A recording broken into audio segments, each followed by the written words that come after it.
ನಾವು ವಾಸವಾಗಿದ್ದು ಬಾಡಿಗೆ ಮನೆಯಲ್ಲಿ. ಅದಕ್ಕೆ ಕೇವಲ 2 ಕೋಣೆ ಇದ್ದವು. ನಾನು BA ಓದುವಾಗ ಇವರ ಮನೆಯಲ್ಲಿಯೇ ಉಳಿದುಕೊಂಡಿದ್ದೆ. ಹೊರಗಿದ್ದರೆ ಊಟಕ್ಕೆ ತಿಂಡಿಗೆ ಕಷ್ಟ ಆಗುತ್ತೆ ಅಂತ ಅವರು ನನ್ನನ್ನು ಮನೆಯಲ್ಲಿಯೇ ಇರಿಸಿಕೊಂಡಿದ್ದರು. ಅಲ್ಲದೆ ಸಿಟಿಯಲ್ಲಿ ಒಬ್ಬಂಟಿಯಾಗಿ ಇರೋದು ಕಷ್ಟ ಅಂತ ನಾನು ಕೂಡ ಸರಿ ಅಂತ ಹೇಳಿದ್ದೆ. ಇನ್ನು ಮನೆಯಲ್ಲಿದ್ದಾಗ ನಾನು ಆಗಾಗ ಅವರ ಜೊತೆಗೆ ಶಾಪಿಂಗ್ ಮಾಲ್, ಊಟ, ತಿಂಡಿ ಅಂತೆಲ್ಲ ಸುತ್ತಾಡಿಕೊಂಡು ಬರುತ್ತಿದ್ದೆ. ಹೀಗೆ ಒಂದಿಷ್ಟು ದಿನಗಳು ಕಳೆದ ಬಳಿಕ ವೈಶು ಗರ್ಭಿಣಿಯಾಗಿ ಮೇಲಿಂದ ಮೇಲೆ ಚೆಕಪ್ಗಾಗಿ ಆಸ್ಪತ್ರೆಗೆ ಕರೆದುಕೊಂಡು ಹೋಗಬೇಕಿತ್ತು. ಅದನ್ನೆಲ್ಲ ನಾನೇ ಮಾಡುತ್ತಿದ್ದೆ. ಸಿಟಿಯಲ್ಲಿ ಸುತ್ತಾಟ ಒಂದು ವಿಶೇಷ ಅನುಭವ ನೀಡುತ್ತಿತ್ತು. ಗಲಾಭೆಯ ನಡುವೆ ಹೊಸ ಸ್ಥಳಗಳ ಹುಡುಕಾಟ, ಸುಂದರ ವಾತಾವರಣ ಮನಸ್ಸಿಗೆ ಸಂತೋಷ ನೀಡುತ್ತಿತ್ತು. ಸುತ್ತಲಿನ ಉದ್ಯಾನವನ ಶಾಂತಿಯನ್ನು ನೀಡುವುದರ ಜೊತೆಗೆ ಸುತ್ತಲಿನ ಜನರ ವಿವಿಧ ಸಂಸ್ಕೃತಿಯನ್ನು ಗಮನಿಸಿ ಸಂತೋಷ ಪಡಬಹುದಾಗಿತ್ತು. ಇನ್ನು ನಾನು ಈ ಮನೆಗೆ ಬಂದು ಸೇರುವ ಮೊದಲು ನನ್ನ ಭಾವನವರಿಗೆ ನನ್ನನ್ನು ಮನೆಯಲ್ಲಿ ಇಟ್ಟುಕೊಳ್ಳುವುದು ಬೇಡ ಎನ್ನುವ ಯೋಚನೆ ಇತ್ತು. ಅದು ನನಗೆ ಆಮೇಲೆ ಅವರೇ ಹೇಳಿದ್ದರು. ಹೀಗಾಗಿಯೇ ಅವರು ಮೊದಲಿಗೆ ನನ್ನೊಂದಿಗೆ ಸರಿಯಾಗಿ ಮಾತನಾಡುತ್ತಿರಲಿಲ್ಲ. ಆಮೇಲೆ ತಿಂಗಳು ಕಳೆದಂತೆ ನಾನು ಮನೆಯ ಕೆಲಸಗಳನ್ನು ಮಾಡುತ್ತಾ ನೆರವಾಗುತ್ತಿದ್ದರಿಂದ ಅವರಿಗೂ ನಾನು ಮನೆಯಲ್ಲಿದ್ದರೆ ಸರಿ ಎನ್ನುವುದು ಗೊತ್ತಾಗಿತ್ತು. ಇನ್ನು ವೈಶು ಮನೆ ಕೆಲಸ ಮಾಡಿ ಸುಸ್ತಾಗಿರುತ್ತಿದ್ದರಿಂದ ಬೇಗನೆ ಊಟ ಮಾಡಿ ಮಲಗಿಬಿಡುತ್ತಿದ್ದರಿಂದ ಭಾವನವರಿಗೆ ಬೇಕಾಗಿದ್ದು ಮಾತ್ರ ಸಿಗುತ್ತಿರಲಿಲ್ಲ. ಮೊದಲೇ ಆಫೀಸಿನಿಂದ ಲೇಟಾಗಿ ಬರುತ್ತಿದ್ದ ಅವರು ಸ್ವಲ್ಪ ಬೇಜಾರಿನಲ್ಲಿ ಇರುತ್ತಿದ್ದರು. ಆದರೆ ಅವನಿಗೆ ಒಂಟಿತನ ಕಾಡುತ್ತಿತ್ತು ಅನ್ನಿಸುತ್ತೆ. ಒಂಟಿ ಜೀವನದಲ್ಲಿ ಸಂಪೂರ್ಣ ಸ್ವಾತಂತ್ರ್ಯವಿದ್ದರೂ ಕೆಲವೊಮ್ಮೆ ಏಕಾಂಗಿತನ ಕಾಡುತ್ತದೆ. ನಾವು ಎಲ್ಲಿಯೇ ಇದ್ದರೂ ಕೂಡ ನಮ್ಮದೇ ಆದ ಜವಾಬ್ದಾರಿಗಳನ್ನು ನಿರ್ವಹಿಸಬೇಕು. ಮನಸ್ಸಿನ ಭಾವನೆಗಳನ್ನು ಹಂಚಿಕೊಳ್ಳಲು ಸ್ನೇಹಿತರು ಅಥವಾ ಕುಟುಂಬದವರು ಹತ್ತಿರ ಇದ್ದಿಲ್ಲ. ಈ ಸವಾಲುಗಳನ್ನು ಮೀರಲು ಅವರಿಗೆ ಆಗಲಿಲ್ಲ. ಅವರು ಯಾವಾಗಲೂ ಒಂದು ತರ ಬೇಸರದಲ್ಲಿ ಇರುತ್ತಿದ್ದರು. ಅದಕ್ಕೆ ಕಾರಣ ಇಷ್ಟೇ. ಹೊರಗಡೆ ಕಂಪನಿಯಲ್ಲಿ ದುಡಿದು ಬಂದ ಮೇಲೆ ಅವರನ್ನು ಕಾಳಜಿಯಿಂದ ನೋಡಿಕೊಳ್ಳಬೇಕಾಗಿರುವುದು ಮನೆಯ ಕರ್ತವ್ಯ. ಆದರೆ ನಮ್ಮ ಮನೆಯಲ್ಲಿ ಹಾಗೆ ಇರಲಿಲ್ಲ. ಮನಸ್ಸಿಗೆ ದುಃಖವಾದಾಗ ಹೇಳಿಕೊಳ್ಳುವ ಒಬ್ಬ ವ್ಯಕ್ತಿ ಬೇಕಿತ್ತು. ಆದರೆ ವೈಶು ಮಾತ್ರ ಇವರ ಬಗ್ಗೆ ಜಾಸ್ತಿ ತಲೆ ಕೆಡಿಸಿಕೊಳ್ಳದೆ ತನ್ನ ಪಾಡಿಗೆ ಇರುತ್ತಿದ್ದರಿಂದ ಇವರಿಗೆ ಅನಾಯಾಸವಾಗಿ ಒಂಟಿತನ ಕಾಡುತ್ತಿತ್ತು. ಇನ್ನು ಕೆಲವೊಮ್ಮೆ ಮಾತ್ರ ಇವರ ಇಬ್ಬರೂ ಸಾಕಷ್ಟು ಸಂತೋಷವಾಗಿ ಇರುತ್ತಿದ್ದರು. ಅದು ಹೇಗೆ ಅಂತ ಹೇಳ್ತೀನಿ ಕೇಳಿ. ಕೆಲವೊಮ್ಮೆ ನಾನು ಓದುತ್ತಾ ಕುಳಿತಾಗ ಅವರ ಕೋಣೆಯಿಂದ ಬರುವ ವಿಚಿತ್ರ ಶಬ್ದ ಕೇಳಿ ಅಲ್ಲಿ ಏನು ನಡೆಯುತ್ತಿದೆ ಎಂಬುದು ನನಗೆ ಗೊತ್ತಿತ್ತು. ನನ್ನ ಹಣೆಬರಹಕ್ಕೆ ಯಾವ ಯುವಕ ಕೂಡ ನನಗೆ ಬಿದ್ದಿರಲಿಲ್ಲ. ಹೀಗಾಗಿ ನಾನು ಕೂಡ ಗೆಳೆಯನಿಲ್ಲದ ಕಾರಣ ಆಗಾಗ ಬೆರಳು ಬಿಟ್ಟುಕೊಂಡು ಸಮಾಧಾನ ಪಟ್ಟುಕೊಳ್ಳುತ್ತಿದ್ದೆ. ಕೆಲವೊಮ್ಮೆ ಹೊರಗೆ ಚೆಲ್ಲುವವರೆಗೆ ಸಮಾಧಾನ ಮಾಡಿಕೊಳ್ಳುತ್ತಿದ್ದೆ. ಇನ್ನು ನನ್ನ ಭಾವ ತುಂಬಾ ಒಳ್ಳೆಯ ಮನುಷ್ಯ. ಅವರು ನನ್ನ ಬಗ್ಗೆ ಕಾಳಜಿ ವಹಿಸುತ್ತಿದ್ದರು. ನನಗೆ ಬೇಕಾಗಿದ್ದನ್ನೆಲ್ಲ ತಂದುಕೊಡುತ್ತಿದ್ದರು. ಅವರ ಈ ಒಳ್ಳೆಯತನವೇ ನನ್ನ ಮನಸ್ಸನ್ನು ನಿಧಾನವಾಗಿ ಅವರತ್ತ ಸೆಳೆಯುವಂತೆ ಮಾಡಿತು. ಅವರ ಮೇಲೆ ನನಗೆ ಗೊತ್ತಿಲ್ಲದೆ ಒಂದು ವಿಚಿತ್ರವಾದ ಒಂದು ಭಾವನೆ ಮೂಡಿತು. ಅವರ ಜೊತೆಗಿನ ಮಾತು, ಉತ್ತಮ ಬಾಂಧವ್ಯದಿಂದಾಗಿ ನನ್ನ ಮನಸ್ಸು ನಿಧಾನವಾಗಿ ಪರಿವರ್ತನೆಯಾಗಿತ್ತು. ಹೀಗೆ ಇದ್ದಾಗಲೇ ಅದಕ್ಕೆ ಪೂರಕವಾಗಿ ಒಂದು ದಿನ ಒಂದು ಘಟನೆ ನಡೆದುಬಿಟ್ಟಿತ್ತು.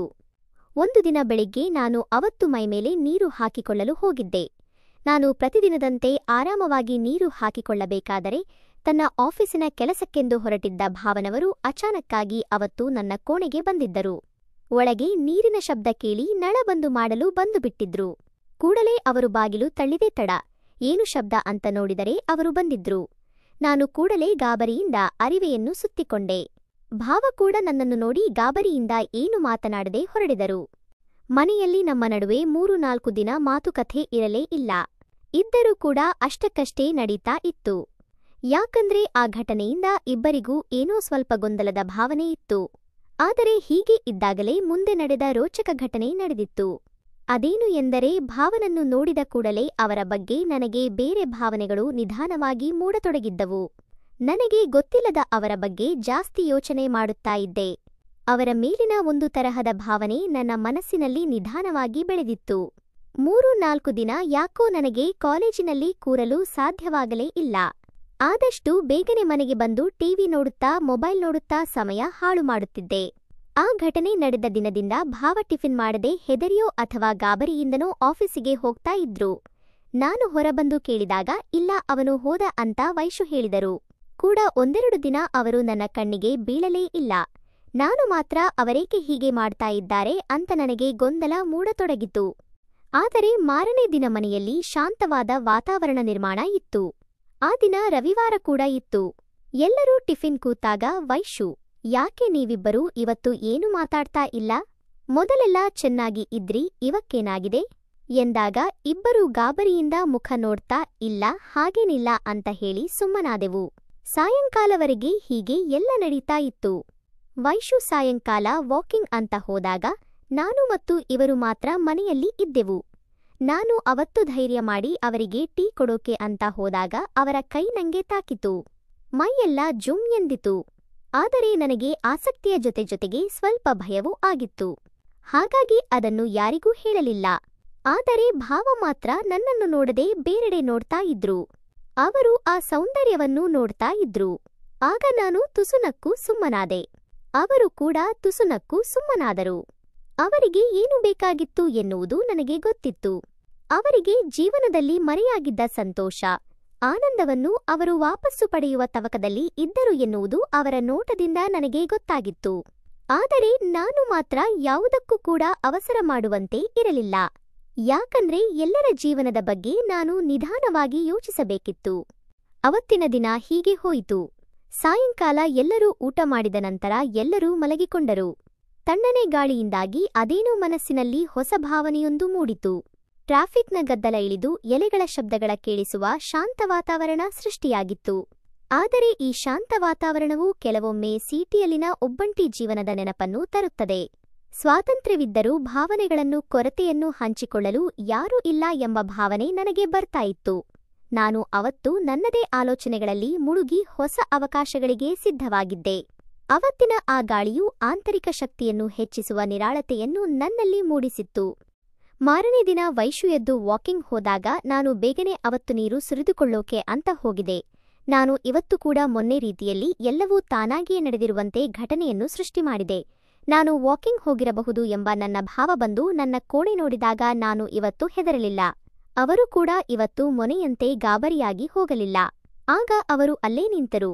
ನಾನು ನಿಧಾನವಾಗಿ ಆಚೆ ಬಂದಾಗ ನನಗೆ ತಡೆದುಕೊಳ್ಳಲಾಗಲಿಲ್ಲ.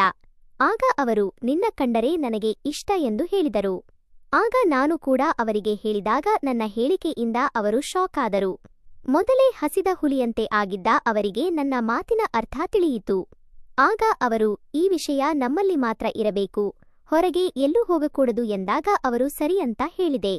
ಅವತ್ತು ಅಲ್ಲೇ ಆ ದಿನ ಅರ್ಧಕ್ಕೆ ನಿಂತಿದ್ದ ಕೆಲಸವನ್ನು ಪೂರ್ತಿ ಮಾಡಿದರು. ಅವರ ಜೊತೆಗಿನ ಕೆಲಸ ರೋಚಕವೂ ರೋಮಾಂಚನವೂ ಆಗಿತ್ತು. ಅವರು ನಿಧಾನವಾಗಿ ಎಲ್ಲವನ್ನೂ ಹಂತ ಹಂತವಾಗಿ ಹೇಳಿಕೊಡುತ್ತಾ ಕೆಲಸವನ್ನು ಮಾಡಿದ್ರು. ನನಗೂ ಮನಸ್ಸಲ್ಲಿ ಅದೇನೋ ಸಂತೋಷ ಆಗಿತ್ತು. ಆಮೇಲೆ ಹೊರಗೆ ಗೇಟಿನ ಶಬ್ದ ಆಗಿದ್ದೇ ತಡ ಏನು ಗೊತ್ತಿಲ್ಲದಂತೆ ಅವರು ಬೇಗನೆ ಆಫೀಸಿನ ಕಡೆಗೆ ಹೊರಟರು. ನಾನು ಮತ್ತೆ ನೀರು ಸುರಿದುಕೊಂಡು ರೆಡಿಯಾಗಿ ಕಾಲೇಜಿಗೆ ಹೋದೆ. ಇದಾದ ನಂತರವೂ ನಾನು ಅವರು ಸೇರಿ ಆಗಾಗ ಆ ಕೆಲಸವನ್ನು ಮಾಡುತ್ತಾ ಇದ್ದೆವು. ಆದರೆ ಇವಾಗ ನನಗೂ ಕಂಕಣ ಭಾಗ್ಯ ಕೂಡಿ ಬಂದಿದೆ. ನಾನು ನಮ್ಮ ಯಜಮಾನರ ಜೊತೆಗೆ ವಿದೇಶದಲ್ಲಿ ಆರಾಮವಾಗಿ ಇದ್ದೇನೆ.